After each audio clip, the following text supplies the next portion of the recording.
नमस्कार। इसके पहले की कक्षा में हमने श्लोक संख्या 4 में पांडु सेना की तरफ के कुछ महारथियों के नाम जाने थे। भीम, अर्जुन, युयुधान, विराट, द्रुपद। हमने पहले ही जाना था कि श्लोक संख्या 4, 5, 6 में दुर्योधन आचार्य द्रोणाचार्य को पांडु सेना के विशिष्ट महारथियों का परिचय देते हैं।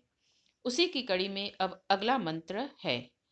धृष्टकेतुश्चेकितान् काशीराजश्च वीर्यवान् पुरुजित्कुन्तिभोजश्च शैब्यश्च नरपुंगव। पहले श्लोक के महारथियों के अलावा अब वे कह रहे हैं कि उनके अलावा धृष्टकेतु, चेकितान, काशीराज, पुरुजित, कुंतीभोज, शैब्य जैसे नरों में श्रेष्ठ नर इस युद्ध में पांडवों की तरफ से भाग ले रहे हैं। वीर्यवान का अर्थ हुआ बहुत पावरफुल।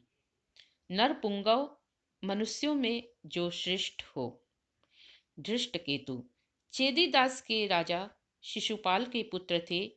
ये महाभारत युद्ध में द्रोण के हाथों मारे गए थे। शिशुपाल भगवान कृष्ण के मौसेरे भाई थे। चेकितान वृष्णिवंशी यादव थे। पांडवों की 7 अक्षौहिणी सेना के 7 सेनापतियों में से एक थे। ये दुर्योधन के हाथ से मारे गए थे।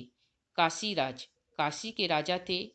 पुरुजित और कुंती भोज कुंती के भाई थे। ये द्रोणाचार्य के द्वारा मारे गए थे। शैब्य ज्येष्ठ पांडु युधिष्ठिर के ससुर थे। ये मनुष्यों में श्रेष्ठ और वीर योद्धा थे, इसलिए इन्हें नरपुंगव कहा गया है। अब हम अगले मंत्र की ओर आगे बढ़ते हैं। श्लोक संख्या 6।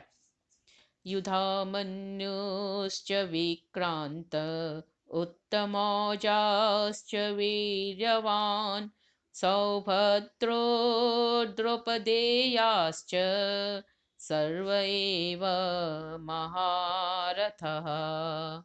युधामन्यु, उत्तमौजा, द्रौपदी और सुभद्रा के पुत्र ये सभी महारथी भी पांडु की तरफ से इस युद्ध में आए हुए हैं।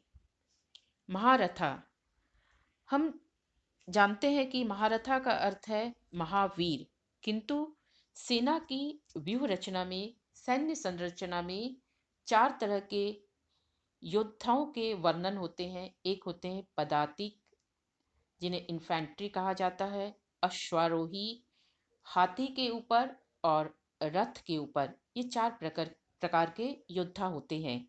तो महारथा है जो है वे रथ के ऊपर से बैठकर युद्ध करते हैं। युधामन्यु और उत्तमौजा दोनों भाई पांचाल देश के राजकुमार थे।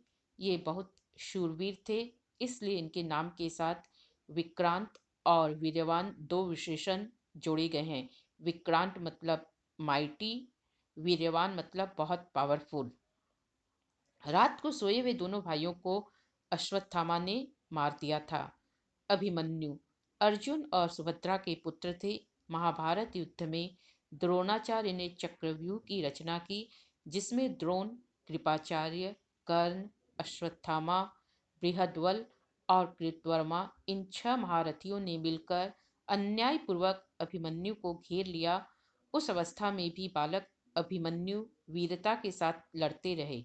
अंत में दुःशासन के पुत्र ने इनके सिर पर जोर से गदा प्रहार किया, जिससे अभिमन्यु की मृत्यु हो गई। राजा परीक्षित इन्हीं के पुत्र थे। उनके बाद ही द्वापर का अंत होकर कलियुग आरंभ हो जाता है। तो आज की कक्षा यहीं पर हम समाप्त करते हैं। अगली कक्षा में अगले मंत्र को लेकर हम चर्चा करेंगे। तब तक के लिए धन्यवाद।